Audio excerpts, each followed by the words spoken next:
Hey everyone, welcome to Just Rhonda with Alice and Cherie. We have a strange being on our panel today. Who do we have? Oh, it's Alice. And what is Alice wearing? Alice, what's going on? I received my free Daniel Holtzclaw mask today, which I won by putting a letter to Daniel in the Discord. And I won a free mask and I received it today, so I am just showing everybody that I am wearing it proudly. Yay! That's awesome. Looks good. You make that mask look good, honey. Woo! That's awesome. Thank you. Thank you. Thank you. Congratulations. Thank Um, you. yeah, of course. So we are going to do I don't know if I want to call it a big show or a show that's going to be, I don't know. What do you want to call it, guys? It's a big one. There's a lot of information. Hi, Foul Play, Catnip, how are you? Let me go down the list and say hi to everybody. JD, nice to see you.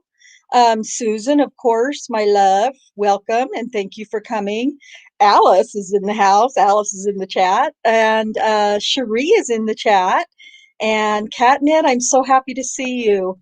Um, we were kind of giving Catnip a hard time yesterday, and she wasn't responding. And so I don't know if she was not hearing what we were saying over in Foul Play or if she was and just ignoring us. I don't know, but good to see you here.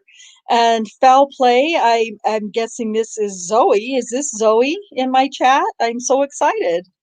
And Dark Side, welcome, Dark Side. And who else do we have? For now, that's it, and that's great. That is perfectly wonderful. So, welcome to our, oh boy, I don't even know what to call it. We're going to call it a mini series for now because we don't really know how. Yeah, it better be Zoe. I figure, but sometimes you never know. When I first saw Foul Play in a chat, I thought I didn't realize it was Zoe, and then I didn't know that Zoe, well, I didn't know Zoe's name, and so I thought Foul Play was a guy.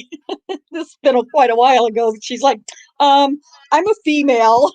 Oh, sorry. That was before I knew. But now I know very well that Zoe is a female and she is a force to be reckoned with. And I hope that you're feeling much better now, Zoe. She's been under the weather, and since you're here, hopefully that means you're feeling better.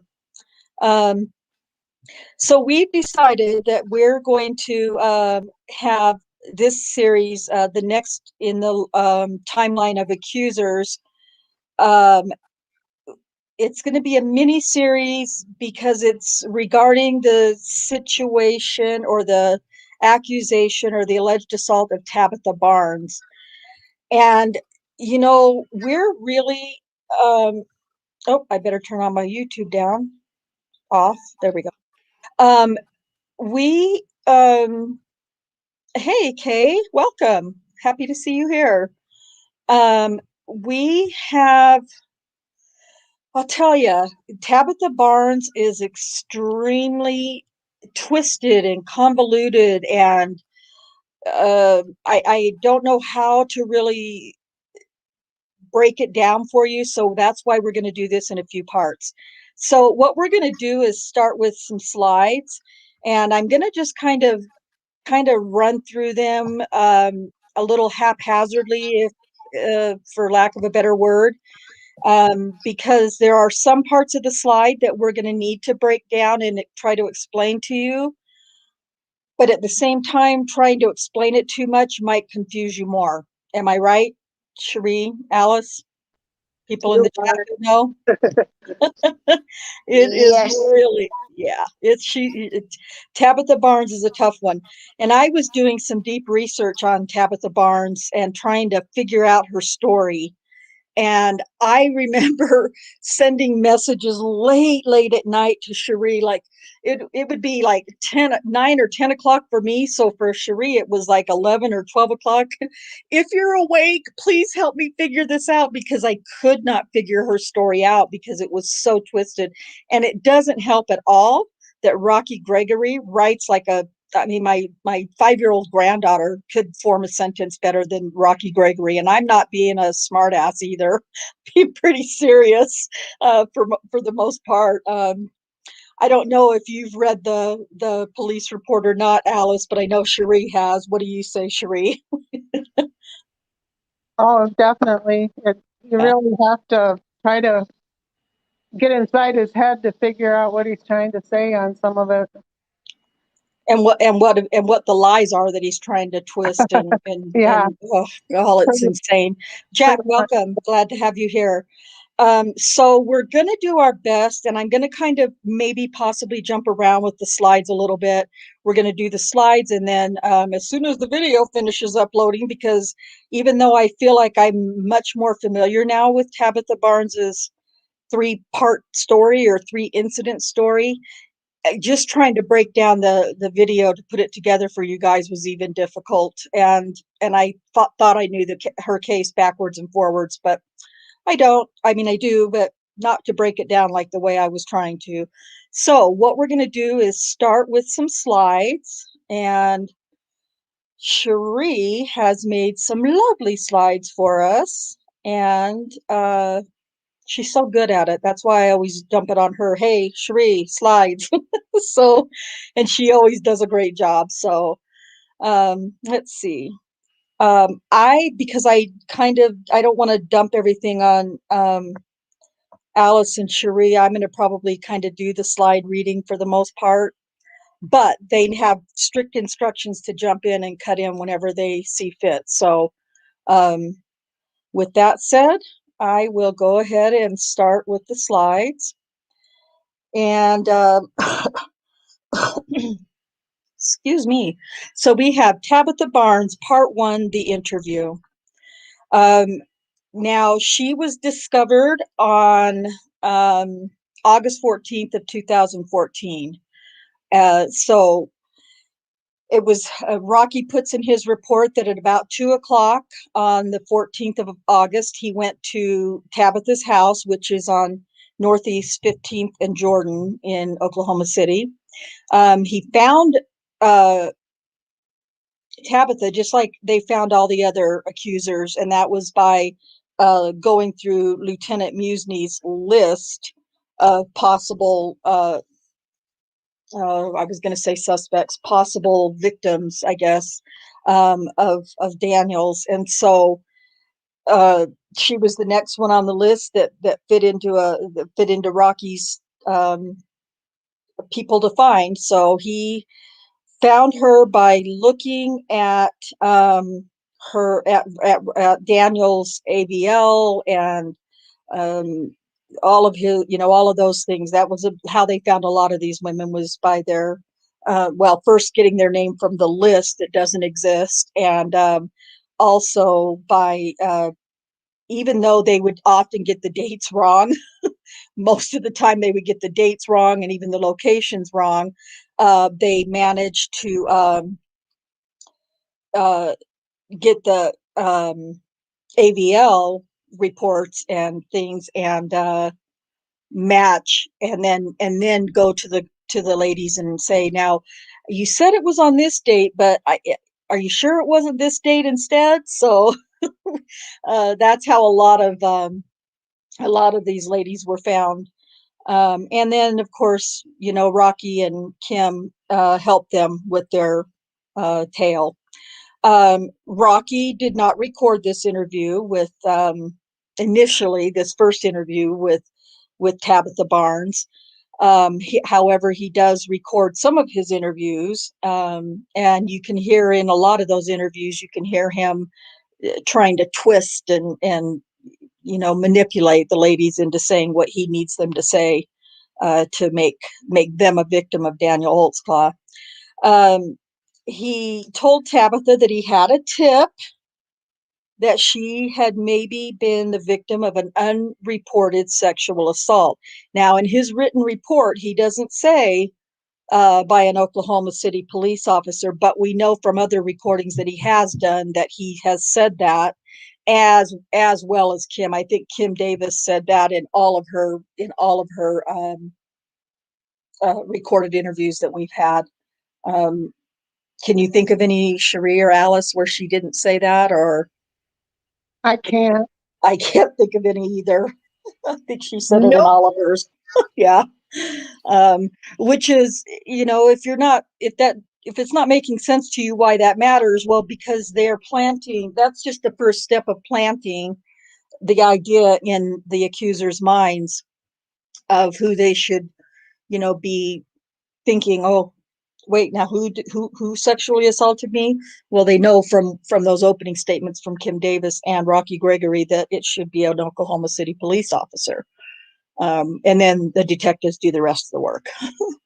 um, so in Rocky's report, he writes that she states, quote, that she was indeed touched inappropriately by an officer. And this is going to sound really bad, and I don't mean to be critical and judgmental, but I just find it.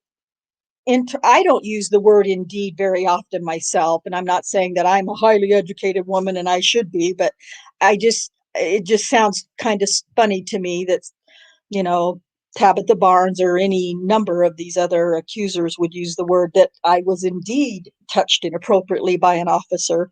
So Even then Rocky would even Rocky, yeah, even he wouldn't Rocky, use that. I know. And if he did, he probably spelled it incorrectly and didn't use any punctuation. Right. So, so he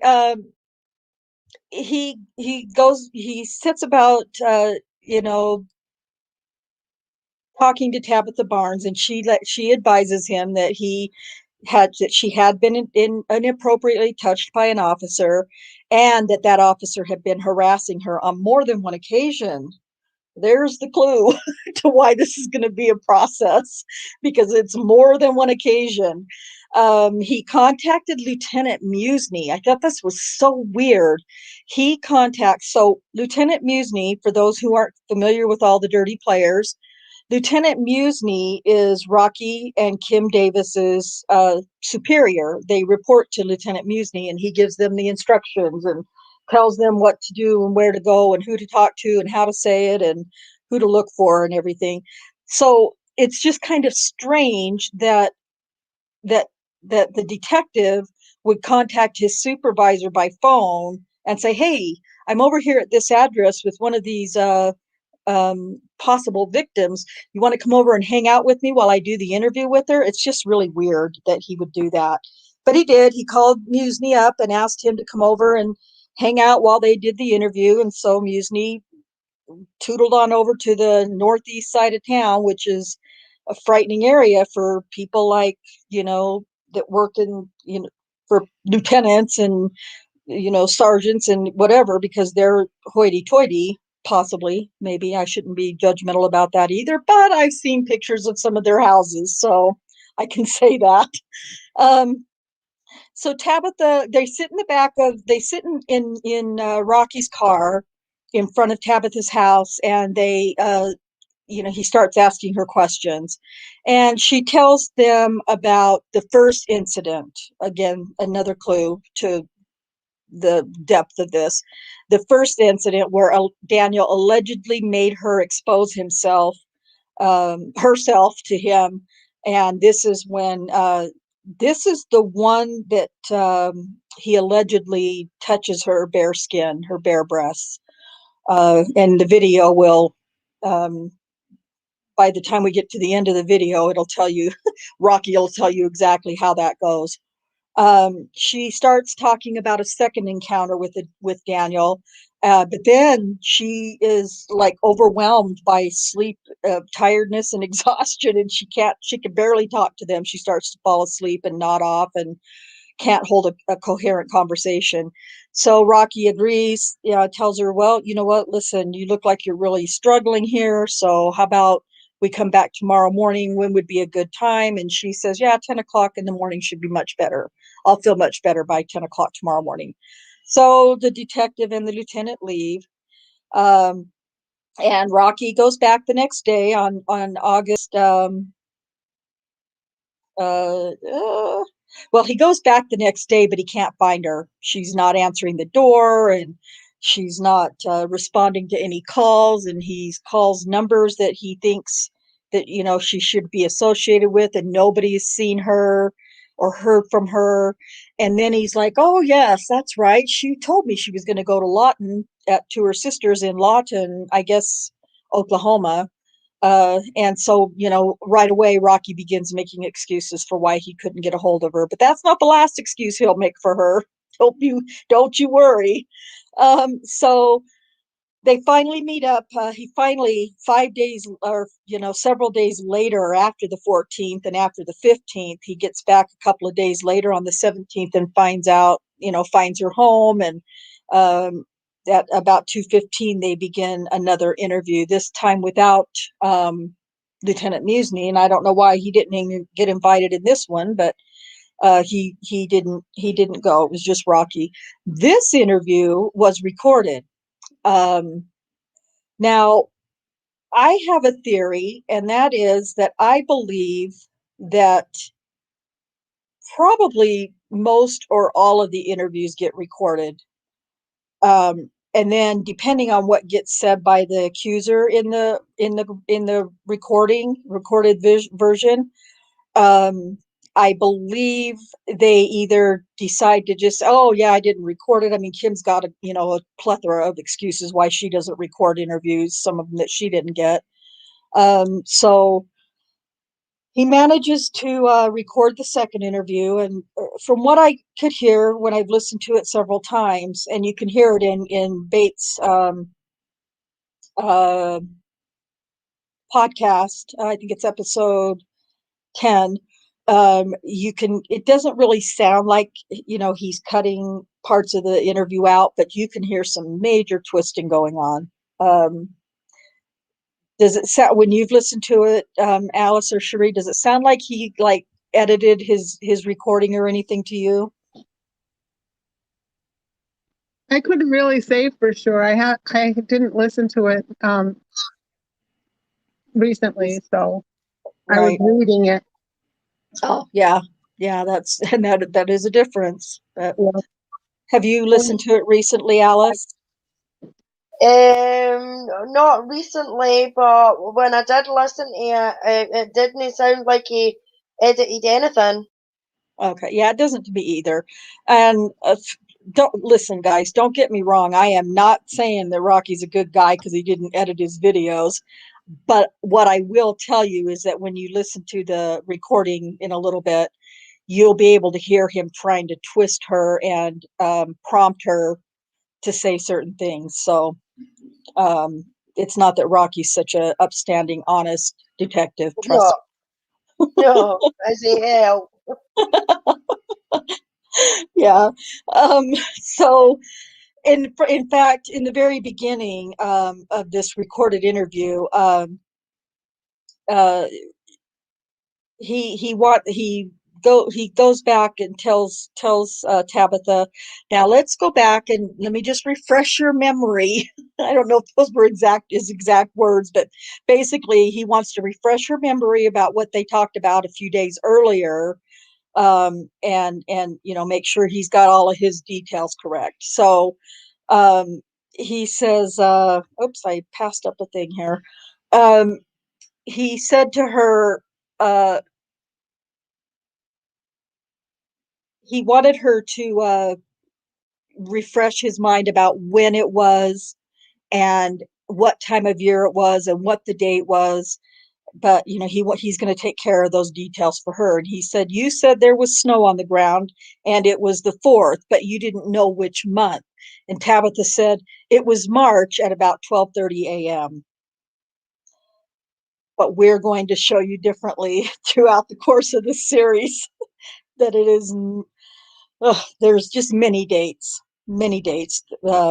and March 4th was not one of them. So um, then as they begin the second interview, he says, now you told me you pulled up here, um, and this is what's going to be confusing to you guys. And I don't want to like start trying to explain it to you now because it'll just make it worse. But this, when you hear in the video and here on the slide, it says you pulled into here, and he's showing, they're sitting on her in the car, and he's motioning with his hands or on a map or whatever he's using.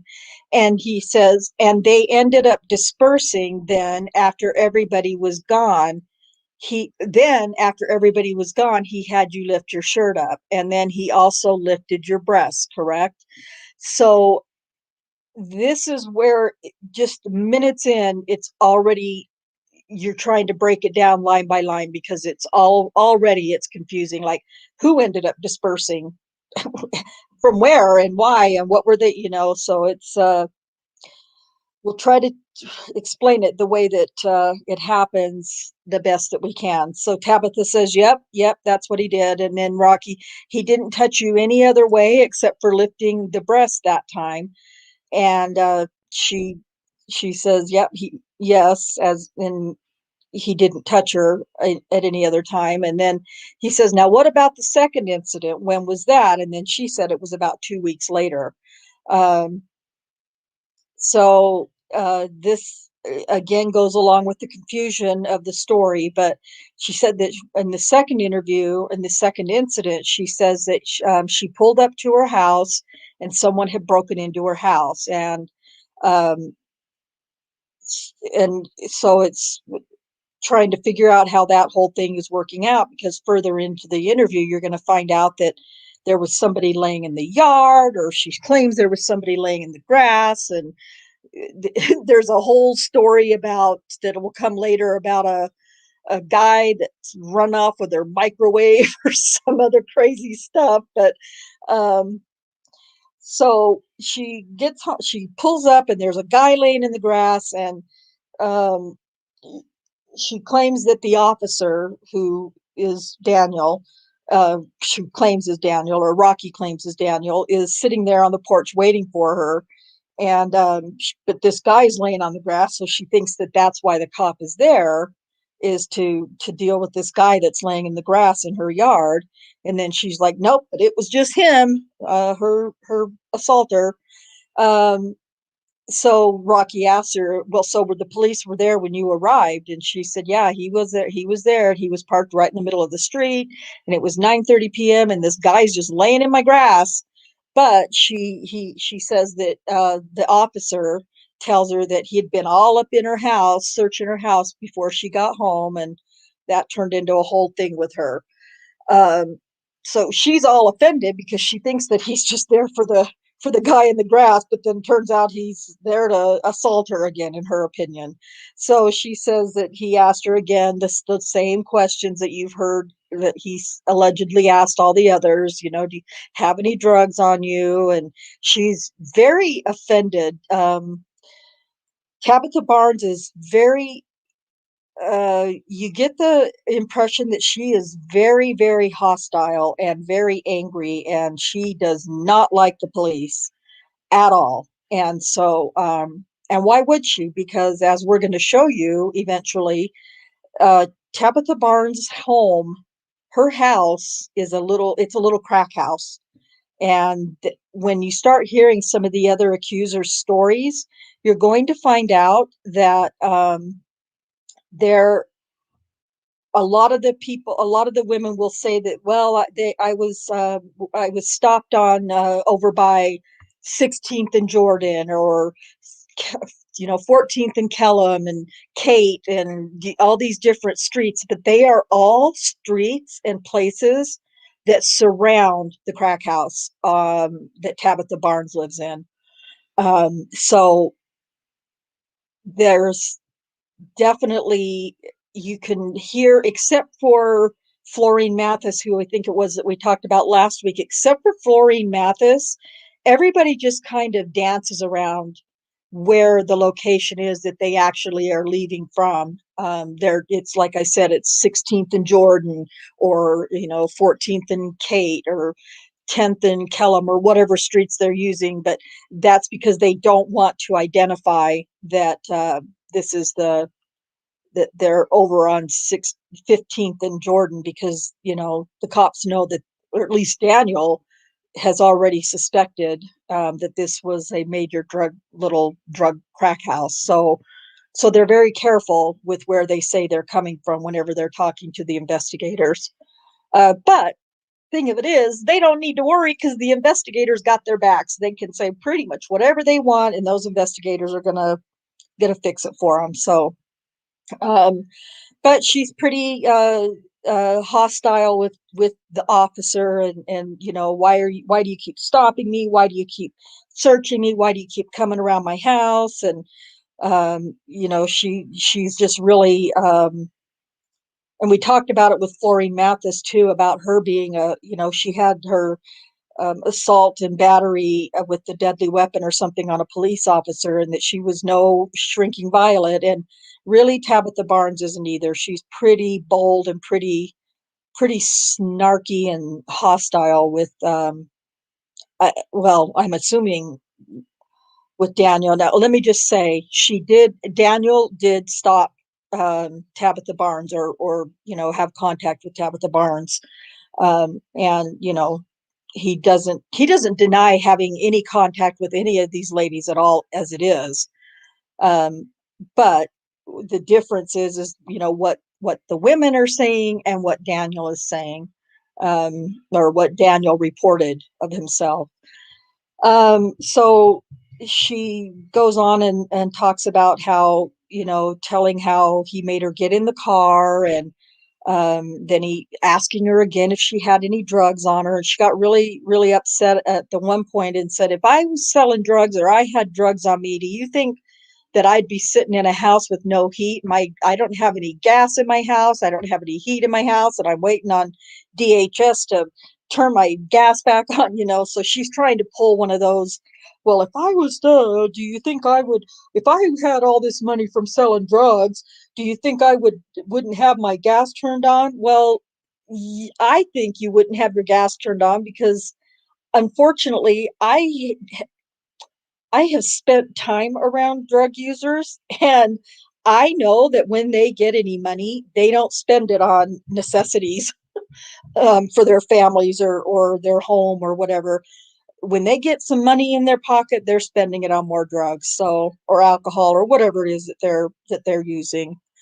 So this is pretty much the same thing that Tabitha tries to pull on Daniel. If I had if I had money from selling drugs, don't you think I'd have my gas turned on in my house? And I would argue, no, you would not, because she's a major drug user. So um, I can't advance the slides from the StreamYard. Um, then there's a conversation about a $20 bill in the back seat of Daniel's car, or the police officer's car. And I want you to, when we listen to the video after a while, I want you to remember the conversation about this $20 bill, because there's a reason why, and I don't know if Daniel really ever did do that, if he actually did have $20 bills in the back seat of his car, but there was a reason for it. And it was apparently to try to see, what's the word,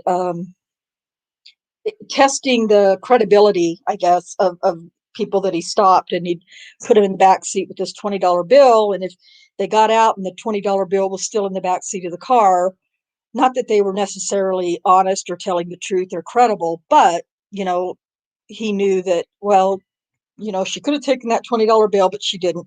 Well, when Tabitha gets out of the car, um, she alleges that the officer said, uh, where's my $20 bill? You didn't take my $20 bill, did you? And she starts making up this whole story. No, I didn't take your $20 bill. And well, wait a minute, because I had a $20 bill. I have my own $20 bill, so it could be mine. And I can't remember which one of them it is, but there's another accuser who says the same thing. And do you remember which one that is? Carla. Carla. Yeah, the same thing. Kay is saying that Daniel did do the $20 bill honesty thing. And I think, if I'm not mistaken, well, no, I was going to say I thought that came from when he was in the gang unit, but no, I don't, that wouldn't have necessarily applied. But yeah, thanks for that reminder. I have a hard time remembering all the things. So anyway, yeah, so he did, and I believe it was Carla. Eventually, when we talk about her, you'll hear that she she actually did take the $20 bill, if I'm not mistaken, and had to try to talk herself, talk her way out of that little thievery that she did. So um, then the interview continues going on, and it's really frustrating because throughout the whole interview, um it's she's saying things, but then Rocky's trying to get her to say it in a different way, or, oh, I thought you said, or I thought you told me the other day that, and for the most part, um, as far as I can tell, and as far as I from my research, she for the most part she was able to keep her story straight, but there are some inconsistencies that we'll point out to you along the way.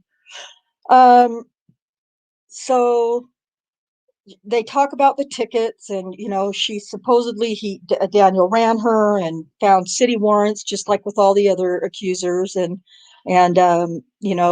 well, do this for me, and then I'm not going to take you to jail for these city tickets. Well, that we're fairly certain that he wouldn't have, no officers would have taken anybody to jail on just these little city warrants, these little city tickets, because it was just too time consuming. And if they were, especially in the nighttime, the second shift, uh, because often they're patrolling the areas by themselves. And if they're taking time to run somebody in on unpaid city tickets or city warrants, that's a lot of time being wasted that they're away from their patrol area. Um, and it's just not worth it to take them to jail, because they're going to probably bond out in the next day or a couple days anyway. So it's just a matter of paying their fines. And so whenever these detectives say things like that, you know, well, if that's the accusations have always been, well, he would tell these girls that if they did this for him, then he wouldn't take them to jail. He wasn't going to take them to jail anyway. So they're full of crap. Um, in case nobody already knew that. um, so then they start talking about this guy laying in the grass, and Tabitha's like, yeah, he was just laying there, and here's this guy over here laying in my grass, and you're over here harassing me. What, deal with this guy that's laying in my grass. He doesn't belong here. And she's thinking there's something weird, something crazy going on with this guy. And so she claims that the officer, Daniel, walks over and kicks the guy and says, get up, get out of here, move on, get out of, you don't belong here, get away from here. And Tabitha's all incredulous. Well, he didn't ask him his name. Is everything okay with him? And he didn't call him an ambulance or nothing. He just kicked him and told him to get up and leave. So the guy got up and left. And she tells Gregory, I didn't know who he was, but he was black. So I just think, wow, okay. So then they go in, Rocky starts going into the conversation that took place at that time, and they start talking again. It's really, I didn't realize how much it was just a bunch of word salad, that I like to call it. And just the interview really consisted of the same questions, really, um, but with Rocky trying to pose the questions in a different way to get the desired answer that he was looking for, um, from Tabitha or any of the accusers. So I won't go over all of that in the slides, because it's even more confusing to try to, um, reading it. versus hearing it. In fact, what I can do probably is as I'm playing the video, I can probably, well, we'll figure it out. But if you wanna read the context, you can read it if you go to the homepage of episode 10, you can read the transcript of the entire interview there. Um, and you can see where you can read where Rocky's trying to twist her words and get her all to agree with what he's saying happened. So that's a lot of what these slides are kind of going through the transcript of that. And Cherie and Alice, I would like you guys to talk about Cherie particularly because she spent so many late nights with me digging this one up. Just kind of what are some of your thoughts on Tabitha Barnes, the very first interview that she did with Gregory?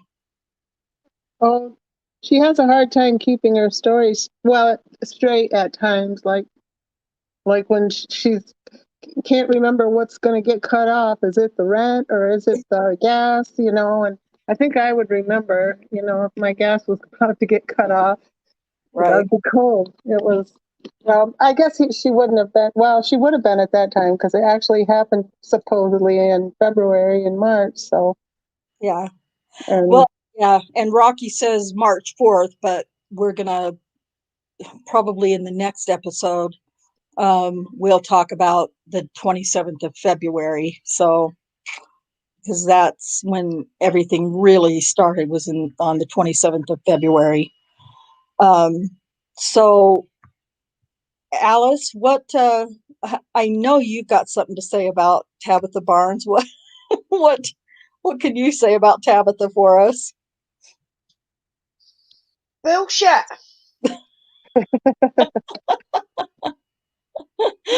Yeah, pretty much. That's all I can really say is bullshit. I Yeah, mean, she can't keep her story straight, and he just tries to feed it even though he's trying to feed it to her or not, she doesn't pick up on it sometimes.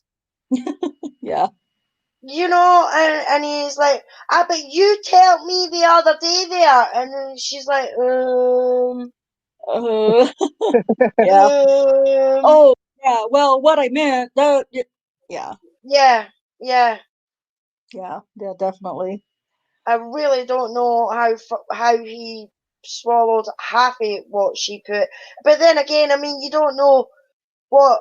I mean, you can see it in the video and that, but you know what cops are like. They don't always write doing everything or every single word that they say, Right. and they Well, can what's the word I'm looking for? They kind of abbreviate in a way to what they actually write down. right. or put a different spin on it, or Yeah, outright yeah, lie. Definitely. yeah. Exactly. Well, I think what we'll do, without further ado, is play this video for you. Listen closely. And he's doing that airplane thing on a spoon, but some of it's not landing.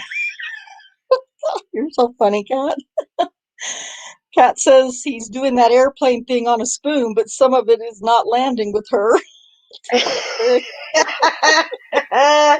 I like that That's a one, good one. Kat. Yep, that was good. I That like was that good. one.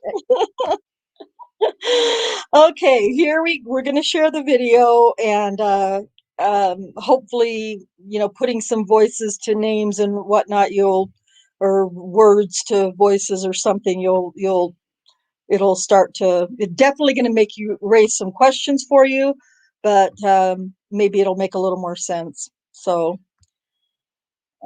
here we go.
At 1400 hours, I went to try to locate Tabitha Barnes at her residence in the 1500 block of Northeast 15th Street. In looking at suspect Holtzclaw's record checks of females, Tabitha Barnes's name stood out. Also, initially, she matched a possible profile set aside by Lieutenant Musney. That profile is the quote-unquote list made by Lieutenant Musney that later will be denied to actually exist. According to Detective Gregory's report, he did locate Tabitha Barnes at her home in Northeast Oklahoma City. And, like with so many of the black females with criminal histories that he profiled, he began his conversation by stating, quote, "I introduced myself and advised that I had a tip that maybe she had been the victim of an unreported sexual assault," end quote. We don't know if he added the words, "by an Oklahoma City police officer," and we don't know that because Detective Gregory conveniently decides when he will and when he won't record his investigative conversations. We can only assume that he most likely did use those words and simply didn't bother to note it in his report. Why can we make that assumption? Because we already know he does use those words in all of his recorded interactions. According to his report, Detective Gregory apparently has an entire conversation with Tabitha Barnes wherein she claims, quote, she was indeed touched inappropriately by an officer. Tabitha advised that an OCPD officer had been harassing her on more than one occasion, end quote. What happens next, especially when taken into context with the entirety of Detective Gregory's investigation, really concerns me, and it should actually concern anyone who values the integrity of criminal investigations. According to his official investigative report, upon Barnes's alleged admission of inappropriate behavior by Holtzclaw, Detective Gregory contacted Lieutenant Musney by phone and asked him to come to their location to sit in on the interview.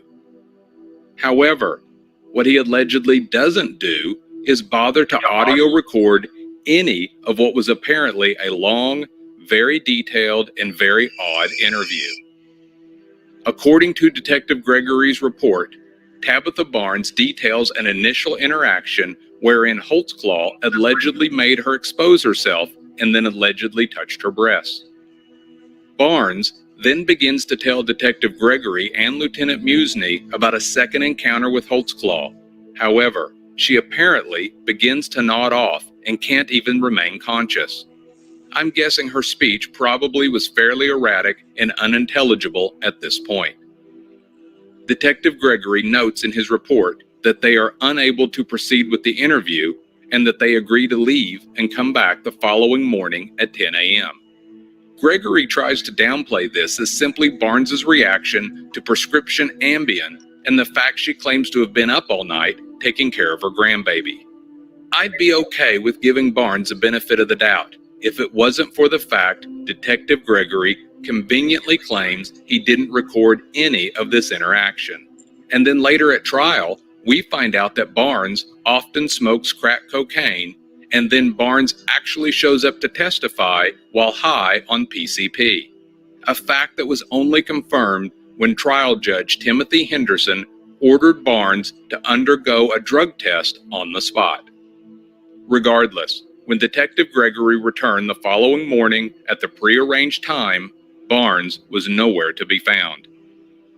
According to Gregory, he returned to Barnes's residence at least 5 times and called her contact numbers to no avail over the next couple of days.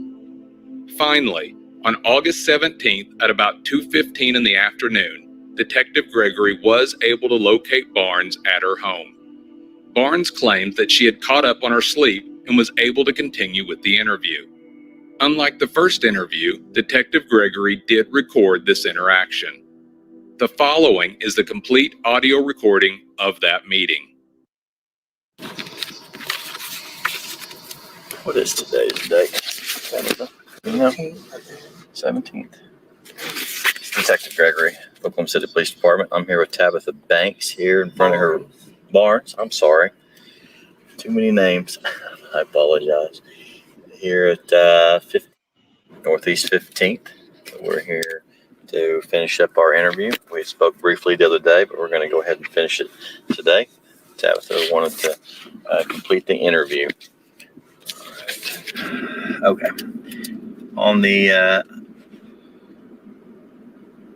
what is your middle name, Tabitha? Jane. Jean? G-E-N-E? J-E-A-N. Okay. All right. And your date of birth? 73. Okay. What's your social? 445. Okay. All right. Now, we had completed everything on the first incident, right? Which way? Right. Where it was snow on the ground. You said it was the 4th, but you don't know what month. And that's where the stop was, right here. That was March. That was March. March 4th, about 12:30. Okay. But that's the one we had already covered, correct? The other day when Lieutenant Musney was, and then you pulled into here and they ended up dispersing. He after everybody was gone, then that's when he had you lift your shirt up, and then he also lifted your breast, correct? Yeah. Everything that was the first incident, That was the correct? first incident. Okay. So that was March 4th. Okay. And I will put that down. Okay. You seem a lot more clear-minded today. The other day you was pretty tired, wasn't you? Oh, God, I had that baby that cried too much. Took my Ambien, I was sleepy. Well, I know. Yeah. You were pretty tired that day. I took my Ambien, I was ready to go to sleep. I was tired. Okay. So I've got that part down pretty good, Mhm. correct? He didn't touch you any other way except for lifting the breast that time. Mm-hmm. Okay. Yes. Now we were getting ready to talk about the second incident. The second incident, How much later? about 2 weeks. 2 weeks. Okay. I pulled up and someone had broken out my house. Therefore, my landlord had to fix the door. The door was just open. When I pulled up, it was another guy. Well, I pulled on the side over here, and there was a guy in the grass. So that's what I thought the police was here for. No, he was him. Was the police already here when you arrived? Yeah, he was. Where was he parked? Right here. Right. Right in the middle of the street. Okay. What time did you said this is 2 weeks later. What time of day are we looking at? About 9:30. About what? It's my 9:30 at night. 9:30. 9:30. Okay. And he had been all in my house. So when you pull up here, you parked over there. Because I seen a guy laying out in the grass. And the police was here. And that's what I thought they was here for. Okay. And you go where? I get out the car, he called me by name in the grass and tell me to come in. The officer? Mm-hmm. Okay. So the officer's standing outside. When he seen me pull up, he gets out his car. And I'm looking at the guy on the grass. And he called me by my name, told me to come in. What's he call you by? Tabitha. I'm like, what is it now? And he said, you got drugs on you? I said, why do you keep asking me, do I have drugs? If I had drugs, something was cut off my gas. So if I sold drugs, do you think I'll be in a cold house waiting on DHS to pay my rent? Pay my gas bill? Let me talk to you again. So a guy friend of mine was over here, and he was asleep. Well, he was all in my house. He said, I just walked all through your house. I was like, okay, you didn't see nothing in my home, illegally. Why do you keep harassing me? Well, get in the car. Asked me to get in the car. Told me to get in the car again. So I got in the back seat. And he told my daughter, I said, you scaring my child? Me? I said, yeah, you. So he told Tabitha Barnes to come here. He said, am I scaring you? She said, yes. Why do you keep bothering my mom? Because I talked to my girls. And I told her what happened. Well, he was like, ask me again. Do you got anything on you? I said, well, no. Asked me to raise up my shirt again. I done it. Which I didn't have a bra on at the time. You did? I didn't. Didn't? Okay. asked me, did I have anything in my pants? And I said no. He asked me, let me see. And I just did. He didn't put his hands in it. I just did like this. I had on some leggings. And he just, said, open your leggings.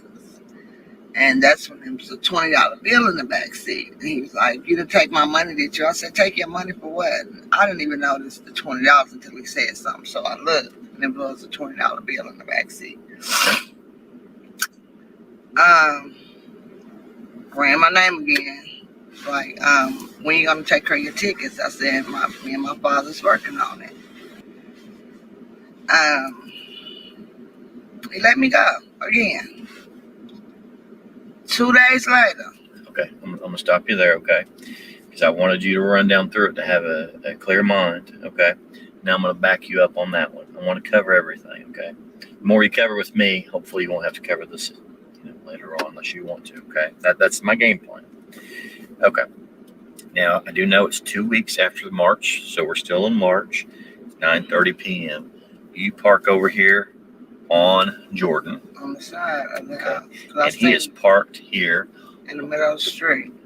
Here on Northeast 15th. Mm-hmm. Okay.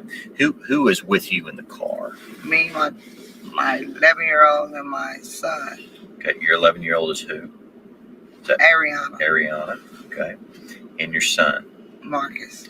How old's Marcus? He's 7. Okay. All right. So he says, come here. Where you said there was a guy in your grass? Yeah, just laying there. And I'm like, you over here harassing me. Why you want, who is this? Who is this? What's going on? Well, I'm thinking something wrong with the guy. He kicks the guy, told him to get up and move on. Didn't ask him his name. What's wrong with you? You need an ambulance? Nothing. Kicks the guy, get up, move on. And the guy moves. Mm-hmm. What did the guy look like? I don't know. It was like there's so many people be up and through here. I don't know. I didn't even know the guy. White guy, black guy? Black. He was black. Okay, the unknown. Okay. So that guy moved on. Yeah, walked that way. So he moved northbound there on Jordan. Okay. All right, but he tells you to come here. Does he sit you in the police car? Yes. Okay. In the back seat. Okay. Okay, and your kids are still in the car? No, they got out. We're standing in the yard. Okay. Okay. Now this is the part where I'm going to really slow down. He takes you, puts you in the car, back seat. What side were you on? His side. Okay, so you're on the driver's side. Okay. What's he do next? As soon as he says, come here, puts you in the back seat. Did he already search you? No. Okay, so he sits you down. He always put me in the back seat. Okay. And what's he Asked say? me the same thing. What did he say? Do you take care of your tickets? I said, I'm working on it. Then that's when they asked me, you got drugs on you? And that's when I said, if I stole drugs, my gas wouldn't be out. I wouldn't be waiting on DHS to help me pay my bills. So you said no on the tickets? Yeah, okay. no. Let me catch up on my notes, okay? I'm sorry, I'm a slow rider. You're doing good, Tabitha. Pay for the electric. Is that what you told me? My gas. Pay for gas, okay. All right, what's the next thing he said? He says, you got any drugs? You tell him Yeah, that's what they're paying the gas. Okay, I got that. He said, could you let me, can I see? I said, that's when I said, I think I said again, why you always coming over here by yourself and it ain't nobody, a lady detective with you? Why do you always want to see me, and you by yourself? Now I went ahead and did it again. And he's like, I think. Is this before he talked to your daughter? Before he talked to Ariana. Okay. So the kids are aware. Standing in the yard. Okay. And she was standing there. So why by yourself? What does he say after you ask him why you always by yourself?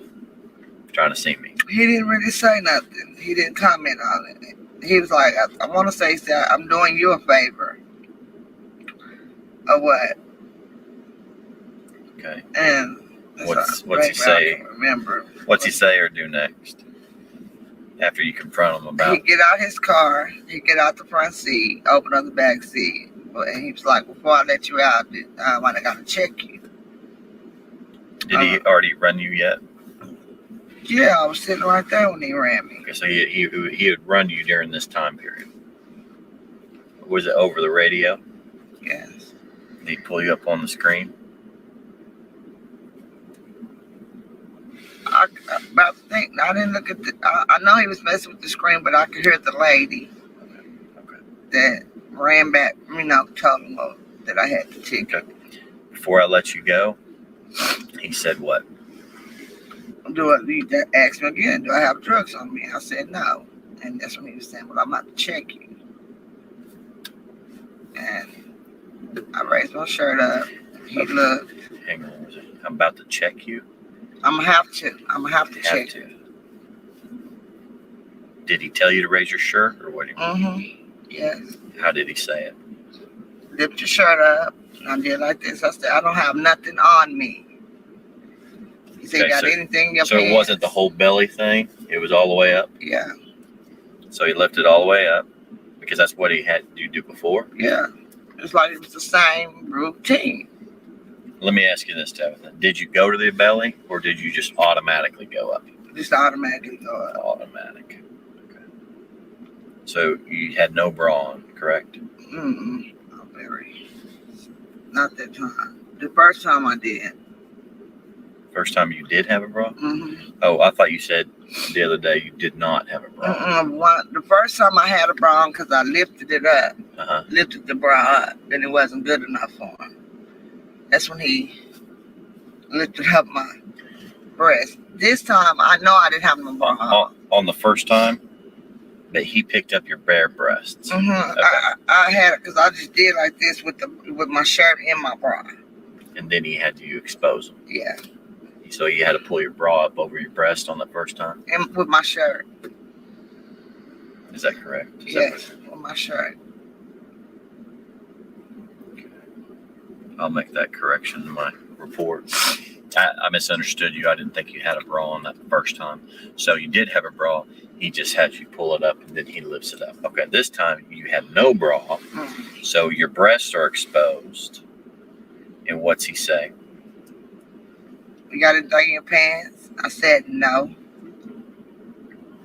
And he was like, he just kept looking at it. And he was like, let me see. And I had on leggings and tights. And I pulled them out and he just looked. He's like, okay, I'm going to let you go this time. Then he said, I'm going to let you go this time. I said about 2 weeks later.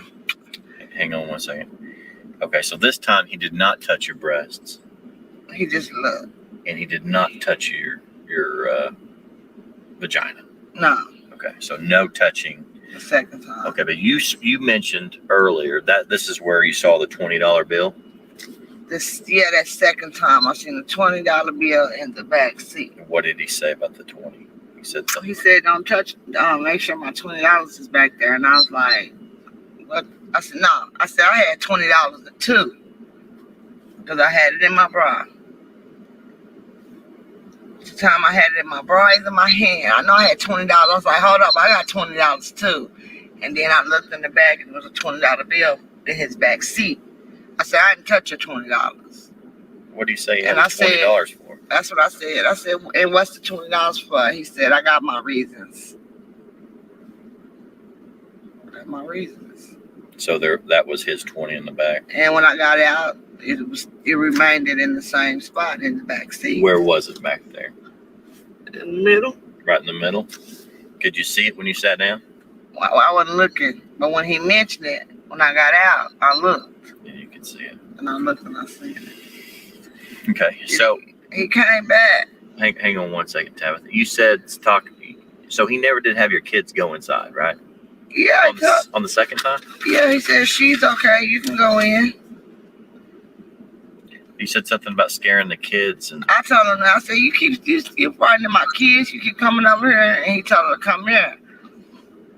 And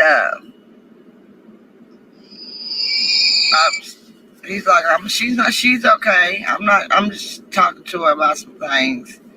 Y'all can go ahead and go in. My thing is, okay, he went in my house for no reason, was not called to go inside my home, He said he was already in there? He told me this. Who was inside? Terry Williams, Who's Terry Williams? an ex-friend of mine. How do I get a hold of Terry? He God give me your number. Okay, can you give me his number too? He lost that phone. That's why I said give me your number. But he was asleep. He was sleeping in the house. He said that because I told him what happened, what he made me do. He was like, you can do something about that. I said, now who's gonna believe me over a police officer's word? But he tells you he was inside and Terry was there? Yes, he was asleep. Terry was asleep in my home. So he knew he was asleep. And he knew it. And he said, I've been all in your house. I said, for what reason? I said, you just walking out. I said, okay, you been in my house. Okay. So I'm not hiding nothing. Nothing's in my home. This is what got me. I want to say the next day, it seemed like he made it. He just came on duty. hang on, Tabitha. I know you want to get on to the next deal. I just want to cover this. He said he was all up in the house and there was a guy asleep on the couch. No, in the room. In the room? In the room. Terry said when he woke up, he woke him up with the flashlight in his face. And what did he say? What did Terry say? I asked him his name again. I guess ran his name and left out. But who knows how long he was in the house. Okay, so Terry, do you know how to Terry Williams? Yeah, who knows? He said he ran him? Yeah, and Terry said, because we had an incident when we call him Shorty. Shorty and his friend get off when they get out for work. They would come over here and chill with me when they got out for work. And Jesse, I don't know Jesse's last name, but I can get it. When they got off work, they were sitting right here. I mean, he pulled Jesse out the truck one day, told him he had on makeup, that he was gay. They had just got off work. I mean, would just come here, I don't know what his thing was. You talking about the cop? Yeah. Okay. Told him he had on makeup, that he was gay, and all kind of stuff. Oh, okay. Nothing. They came back because, okay, we're going to rewind that because after he made me, after he made me show, after the ice cream situation, was waiting to go get ice cream. I want to say 3 days or something later, a guy broke in my home. And there we was having a slumber party. So it was a lot of girls. I have more kids. Before this time that we just talked about? Mm-hmm. And he was one of the officers that showed up out of probably 10. But nothing happened that day? No, he kept asking me, where's all the girls that was in the house? But that day, their slumber party thing, he didn't do anything to you? That's when he started coming afterwards. That's when he started coming. So, slumber party. We went to eat. Lots of kids? Yeah, a lot of girls. It was the girls. But there was more cops. Yeah, because I had to call him for the break-in. I had to call him for the break-in. So, but he seen, everybody was in the house. They was all little girls. And then this other time was days later.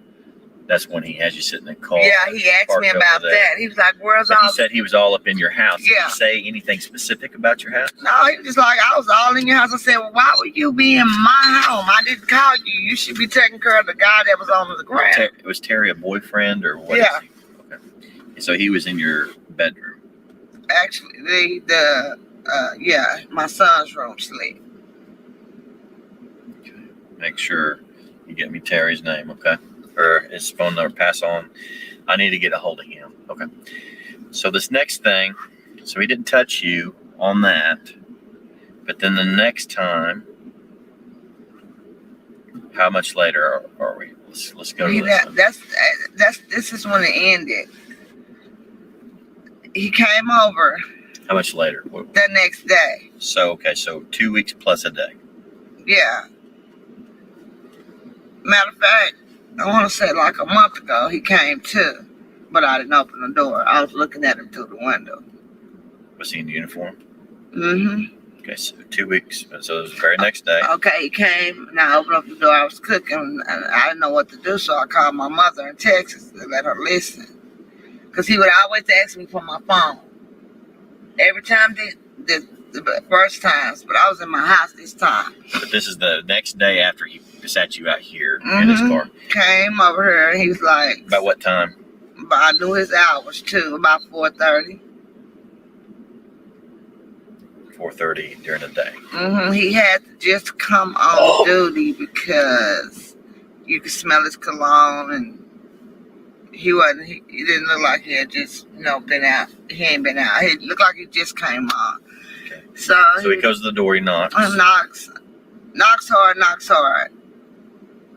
My brother was here then, Danny Brown. You said you called your mother? I called my mom on my phone. I was already telling her that I was tired of him, wanting to see my body, and I didn't know what to do about it. My mother lives in Texas. Okay. So, he said... You opened the door. I opened the door. Okay. He was like, "What are you doing?" I said, "Cooking dinner for my kids." He said, "Can I come in?" I said, "No." "So you're not gonna, I need to come search your house for drugs." I said, "You want to come search my house for drugs?" I said, "I don't know where you're getting your information from, but it's the wrong information, first of all." I said, "Second of all, you just told me you was all in my house last night. If if everything was in my home, you would have seen it then," was my point. So he said, "So you're not going to let me in?" I said, "No." He said, "Who here with you?" I said, "Me and my kids." I didn't even tell my brother was with me. I said, "Me and my kids." And he was like, "So you're not going to let me in?" I said, "No." He said, "All right." He started talking. I don't know what he mumbled under his breath. What he mumbled under his breath. And he was like, "I'm helping you. I'm doing you a favor. You haven't paid your fucking tickets." And I heard him say that. He said, "I'll be back." I was like, "Okay."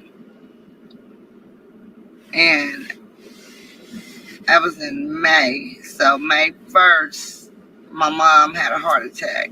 So this is, wait. You said the first incident was March 4th. You said 2 weeks later was this incident. And that would still be in March. So I said in May. In May, I left like May 1st. Oh, you and left. I never seen him again. And where did you go? Down to your mama's? Yeah, I left for 3 months. Okay, and that was the last time you actually had any dealings with him? Face to face. Okay. When he wanted to come in, what reason, I don't know. Okay. Let me kind of cover this just a little bit more. Okay. First time was March 4th. That's where he had you lift your shirt and your bra. And that's where he lifted up your breasts. Yeah. Kind of about where we're parked a little bit right now. Right here. There's a call at your house. This is in reference to the break-in. He comes with other officers. There's dealings with a slumber party, but he doesn't do anything to you then. No. Okay, because there's other officers. Yeah, I went my own self when I told, the man that broke in my house, we actually held him down until the officers got here. Is he the main officer on that call? Okay. Then it was 2 weeks after the first incident. That's when he pulls you back here. He has you lift your shirt all the way. And then he has to see down your pants. Could he see your vagina on that second time? Yeah. You had on what color of leggings? I had on black leggings but no panties. I didn't have no underwear. Did he know you didn't have any underwear? Not at the time. And I'm sure he didn't. Okay. Until... And going along with that, he has you pulled. How does he ask to see you got anything down your pants? I did like this. No, I don't. He said he had his flashlight. Oh, he was looking down. Yeah, he had his flashlight. I said, no, I do not. So you just flipped it out? Yeah. And then, does he say anything when you flip it out? He never said nothing, but Okay. Was your legs faced out here? no, they were still in the car. Okay.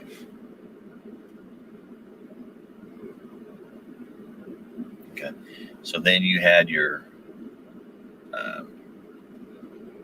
but he didn't touch you. It was lifting the shirt. Okay. What kind of a shirt did you have on then? I wear a lot of t-shirts, so it's probably like a white t-shirt, Okay. basically, because I wear a lot of t-shirts. Okay. Could your kids see any of this? No. Were they out there? I think Ariana was on the porch, but Did he ask to see your breasts or touch your breasts? when? On the second time. No, he just asked me to raise my shirt up. To ask me did he always say, "Do you got drugs on you?" And I would say, "No. I don't know. You getting your information." He was like, "Well, I'm gonna have to check you. Can you raise your shirt?" I mean, just like he would ride by my house every day. I got to the point where I wouldn't even come outside. Like I would, because I didn't want him messing with me. I would just watch him do other girls like that on the side of I would look out the window. What do you mean? They could be walking and he could be just stop them randomly. Do you know of anybody that he's done this to? I don't know nobody over here. So I would call my daughter. I'd be like, look, he doing it to them. And I seen him once before. But you don't know a name. Don't know no names, and he would let them go all the time. And once again, he couldn't. I don't know what happened, but I was seeing him. Every time I seen him stop anybody, it was a female. I seen him stop someone at the Northeast 16 store. I want you to describe him again to me. Make sure I got him. About 6'1", probably 6'2". You said he was what race? He's white.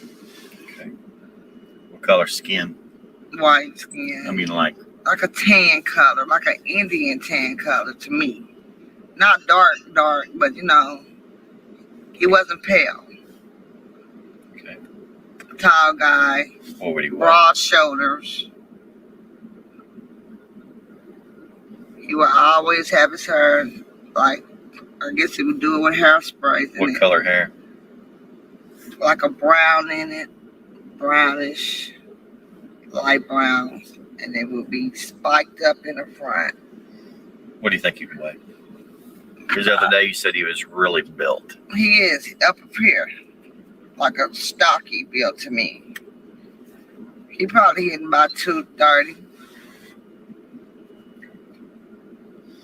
Anything else about him? He was young. He wasn't an older guy. He was probably, I say, in his 30s, 34. Might be younger than that, but he wasn't like in his 40s or nothing like that. And never caught his name? No, I never got his name. I just would tell my mom and my family, like, they was just like, it's something you can do about it. I'm like, they're not going to believe me.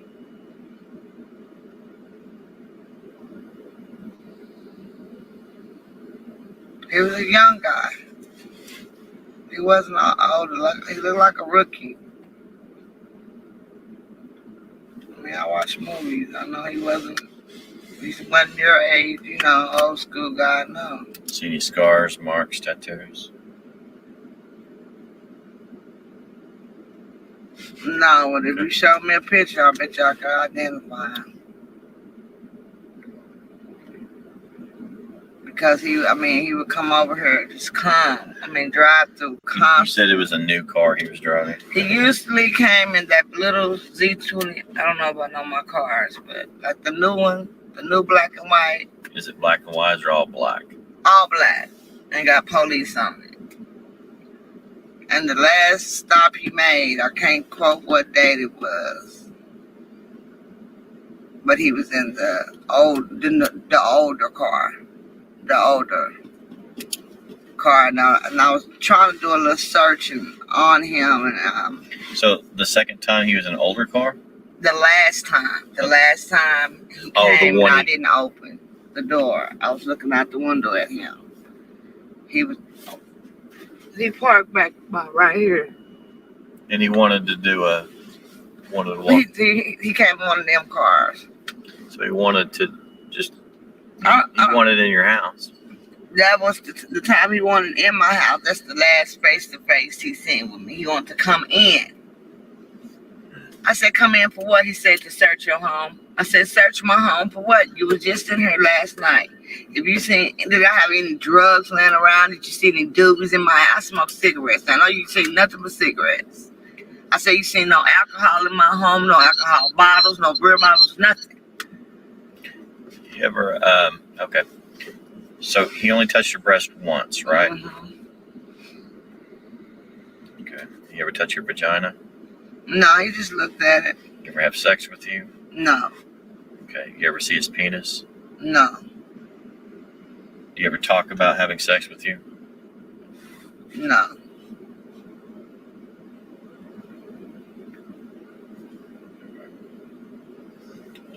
Can you think of any other thing that I'm missing or anything like that? No, that was about it with him. He just, and I was just kind of, when I had to move to Texas for that month to help my mom, that's probably what saved me with that man. Okay. Was here for the first and second stops, correct? Okay, is she here? Mm-hmm.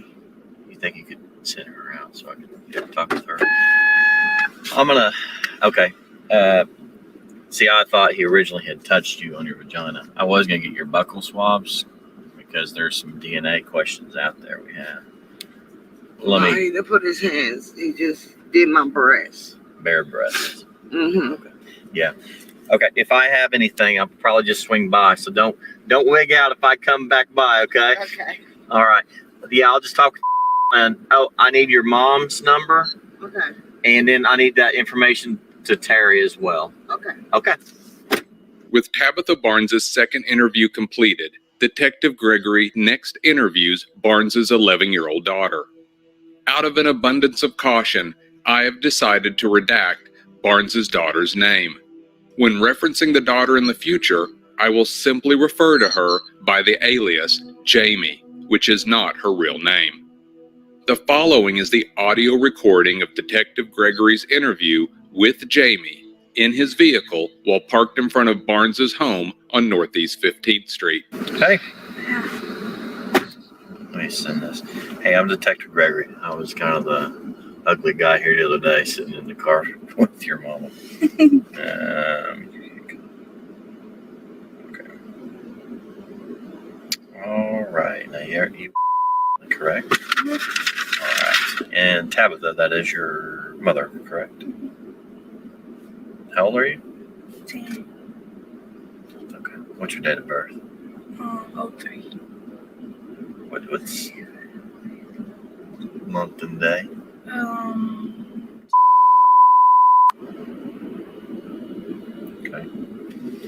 Okay. This deal in reference to the officer. Okay. Do you know what I'm talking about? Yeah. Okay.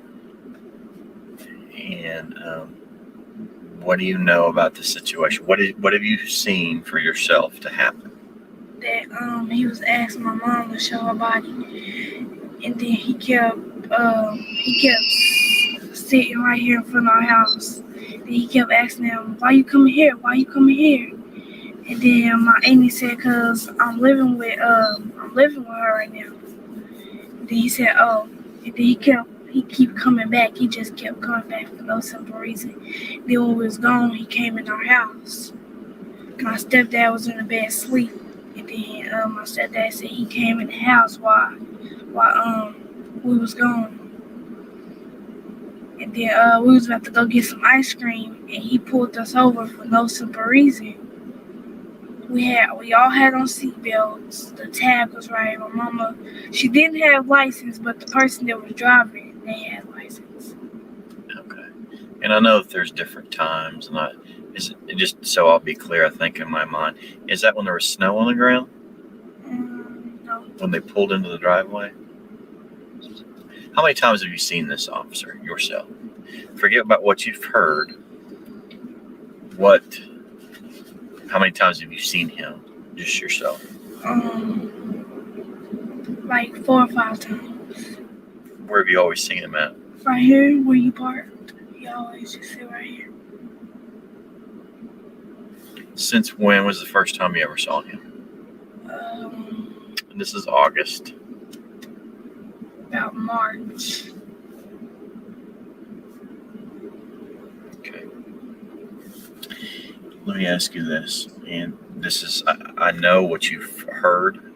The story that you just told me, I'm sure that your mama told you that, correct? My mom told me what? About what happened? Yeah. Okay. Now, so I'm just trying to get what you actually saw, okay? With your own eyes and heard with your own ears, okay? Did you ever see him do anything, touch your mama badly? No, I only heard her say that he asked her to see her breasts, and he kept saying, I would like to see those. What else did your mama say? That's all she told me. Did your mama say anything that he did touch her? Yeah.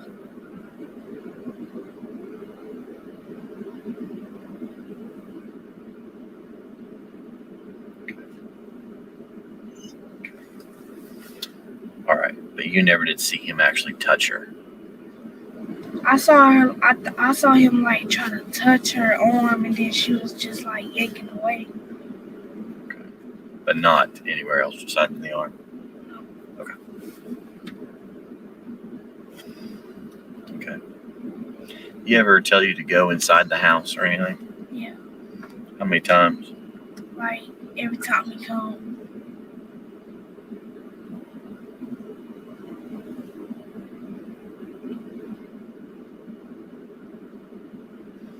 Okay. How many times do you have your mama sit in the back seat of the car? Every time he comes, he be like, last time he said, tell her to sit in the front, and she said, I'll just sit in the back.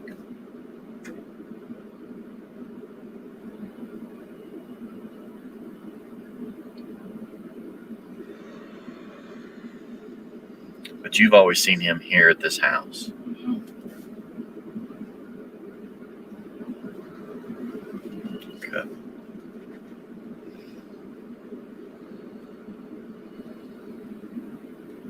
What does this officer look like? He had spikes. What do you mean? He had spikes in his hair. What color hair? It was like grayish.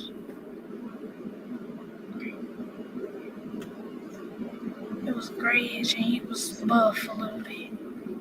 About how tall? I can't. But he was buff. Okay. Do you know what he'd weigh? Okay. Do you know how old he'd be?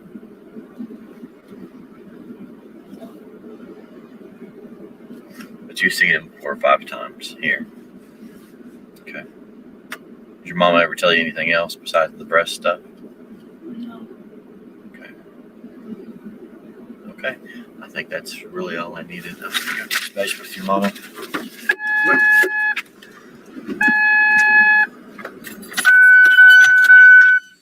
Thank you. I'm going to conclude this episode at this point. In the next episode, I will be providing more details as to Barnes's allegations and the red flags that Detective Gregory intentionally left out of his official investigative report. For example, Barnes's home is often visited by accuser Florine Mathis from episode 10. And there, she and Florine often smoke crack together. Patrol Officer Holtzclaw believes Barnes is dealing crack cocaine out of her home. And what about Terry Williams, the boyfriend who often stays overnight at Barnes's residence with her children and was sleeping in one of the children's beds when confronted by Holtzclaw? Well, he's a registered sex offender, and Detective Gregory didn't think that was important to include in his report. I'm certain it comes as no surprise to you that nothing in this case is ever as simple as it's presented by investigators and the prosecution.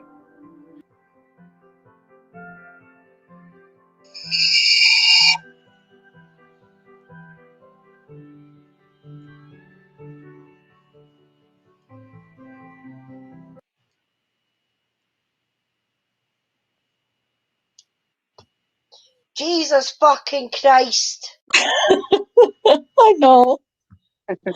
I know. Oh my God, it's so terrible. It's so horrible. Oh my God, man. How that even got as far as what it bloody got, I do not know. Yeah. Yeah, it's bad. It's almost impossible to even try to.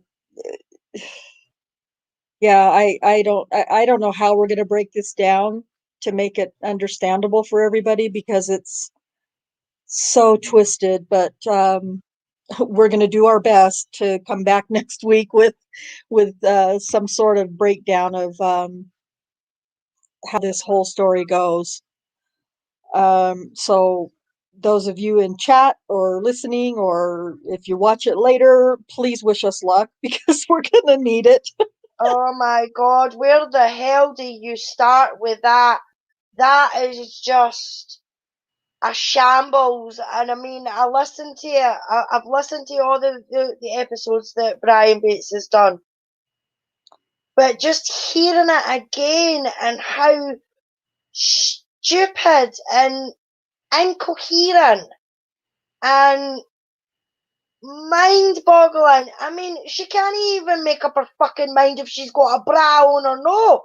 I'm sorry, but a woman knows whether she's wearing a bra or no.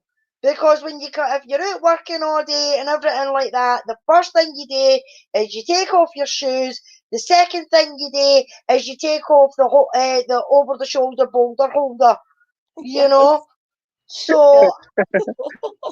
And that's what I do. I don't know about any of the other females that might be in the chat, but that's what I do. I come For home, me, the shoes are off, and the bra is the next thing that comes off. yeah. Well, for me, it's simultaneous Yeah. for sure. Okay. Let's see. Jack has a question. Whoops. Let's see. Question for the ladies. Do you think OKPD did this to Daniel to prevent racial unrest? Yes. Yeah, I believe it's part of it for sure. For sure, I believe that's part of it. Yes, I do believe that's part of it. I believe it's Yeah, a big part of it. yeah, yeah, definitely. Um, just a reminder, that there was a lot of protesting and things like that going on already, even before Ferguson, which was August 15th, I think, if I remember correctly. I'm not exactly sure of the date, but I believe it was right around that sometime in 2015. So, yeah, I definitely. Now, Kim and Rocky will tell you that, oh, they don't have that kind of problem in Oklahoma City. What are you talking about? They told Michelle Malkin. No, we don't have those kinds of problems. So, yeah, I definitely think that it definitely had to do with racial unrest, for sure, as well as the other possibilities that just just other things like, he was in the news for not just him. Let me just say that it wasn't just him, but he was also in the news for gosh, I don't know how to explain it. Clifton Armstrong, that May of 2000, I think 13, the year before, where a bunch of officers had responded to a crisis call on a family member. His name was Clifton Armstrong, and the man ended up, through no fault of OCPD, but ended up dying in custody. And so his name was in the paper for that, as well as 3 or 4 other officers who were on that scene. And then he was involved. He had a couple of his own. Uh, what are they called? Excessive use of force reports that he made on himself. I mean, he made, when Daniel had an excessive use of force during a call or something, he reported that to IA on his own. So, it wasn't like he was out there being got to watch my mouth. He wasn't out there being just a prick of a cop.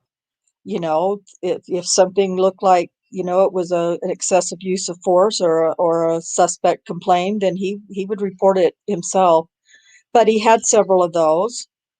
And, Yeah, there but was just, that's the thing. That's the thing, though, Rhonda. It was him that reported himself. right. That's right. No other people reporting him. Right. And I seen this video earlier on, and oh my god, it's about just as bad as about the one that we seen with that guy, Rhonda. I swear to God, the Which way they guy? made that the one that we were having a chat with these videos and telling him how wrong he was. Oh, right. Yeah. Yeah. Yeah, yeah. Huh? Well, I came across another one. I actually think it was Darkside that posted it earlier on today somewhere. And I went in, and honest to God, I listened to maybe the first 5 minutes, Yeah. and I was like, wrong, Yeah. wrong, wrong. I was like, right, no, I can't listen to you anymore. No.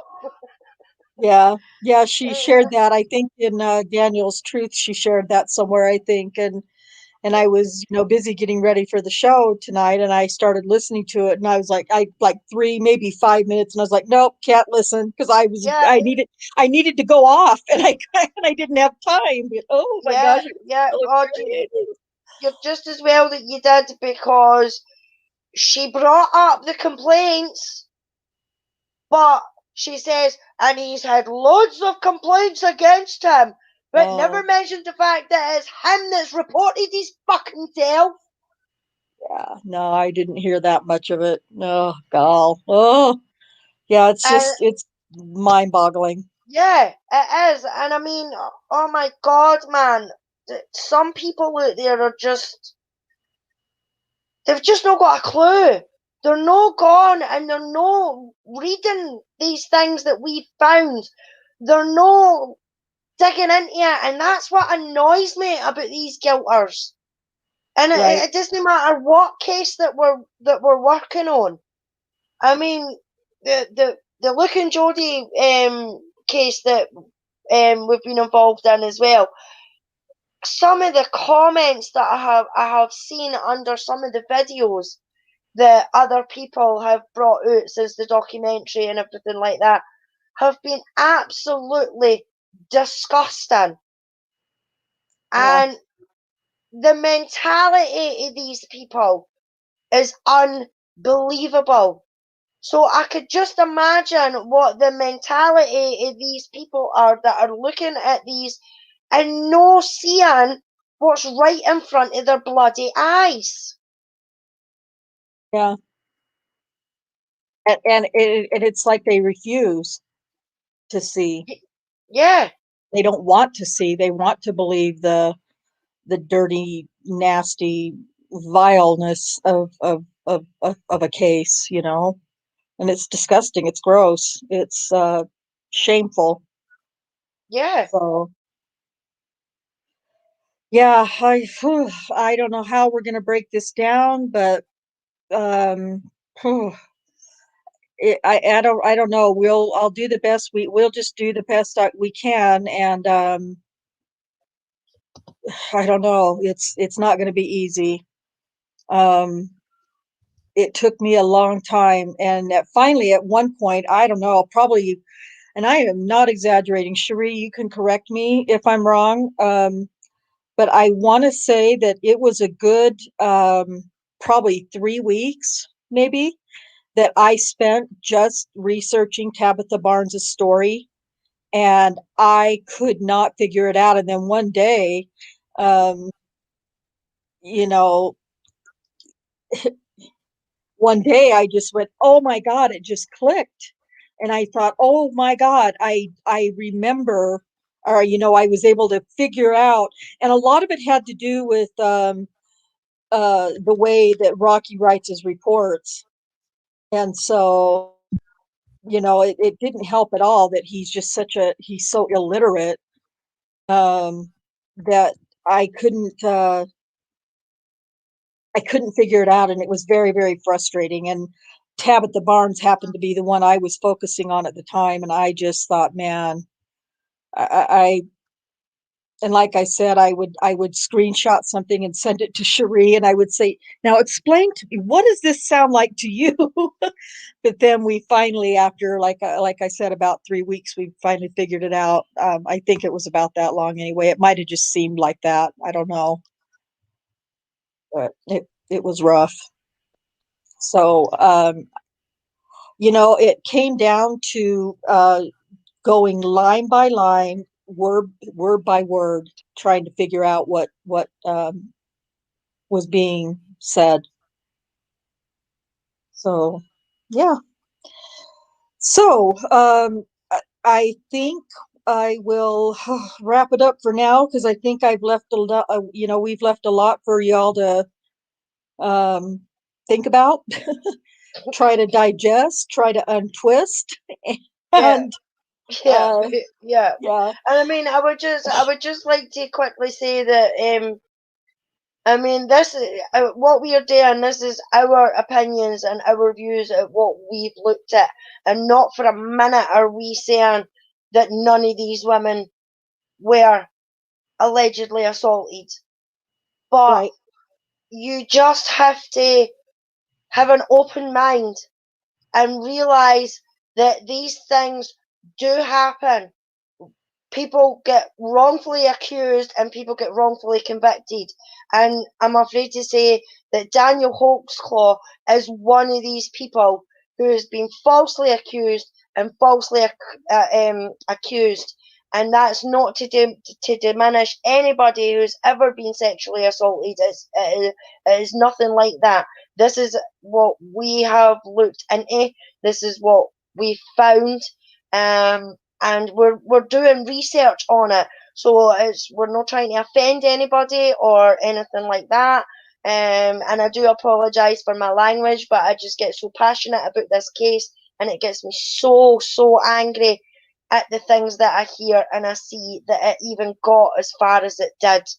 And I'm just wanting to put the word out there for Daniel. So thank you everybody for coming. oh yeah, 100%. yeah. Yeah, ditto everything Alice said. And Alice, don't apologize for your passion, and you don't need to apologize. Um, I know you like the F word before I invited you on the show.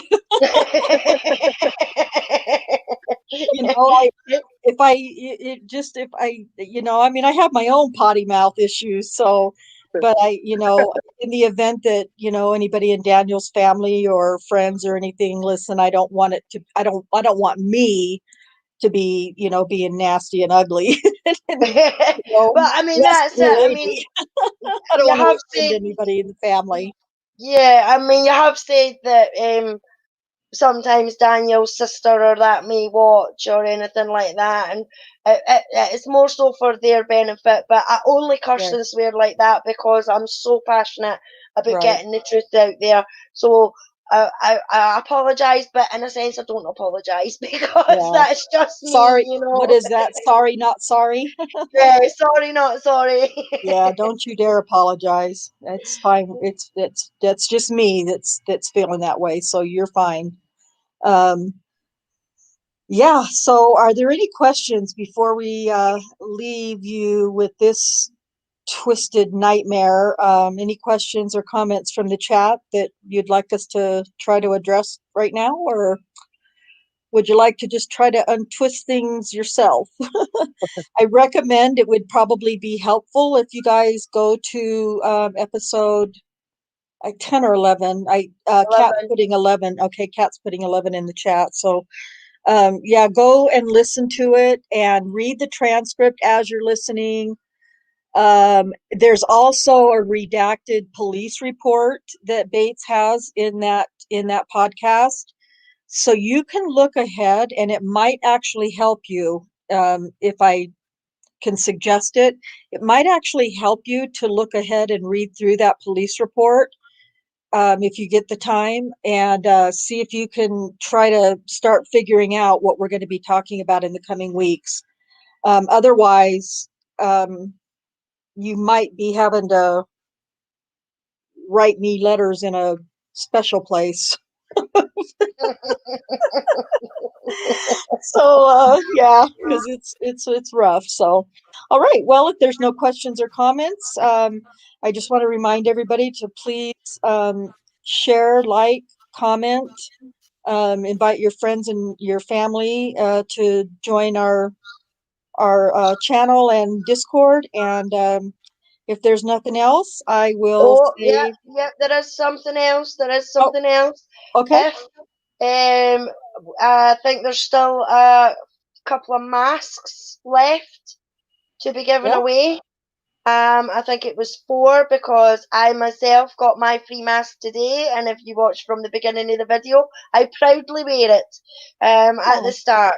So if you would like to get a free mask, then please go to Daniel's Truth Discord and into the Letters for Daniel's room, or DM Rhonda, Cherie, or even myself, and I can pass it on, and leave a message or a letter for Daniel. And the first 4 people to do that will win their mask. that's right. Thank you. I appreciate that, Alice. I can't even type, much less say it. So I appreciate you reminding everyone. Yeah. All right. Cherie, anything else that you'd like to add? No, I think you've covered it well. You and Alice. Okay. All right. So like, share, comment, and we will see you on Thursday night. We'll finally get to go through chapter 10 of Death and Justice. My migraine is gone. So, well, although I am getting a throbbing headache now, but we'll be back Thursday night with chapter 10 or 11 of Death and Justice, chapter 10. So if you'd like to hear what happens in chapter 10, join us Thursday. Otherwise, we'll see you next Tuesday. Peace.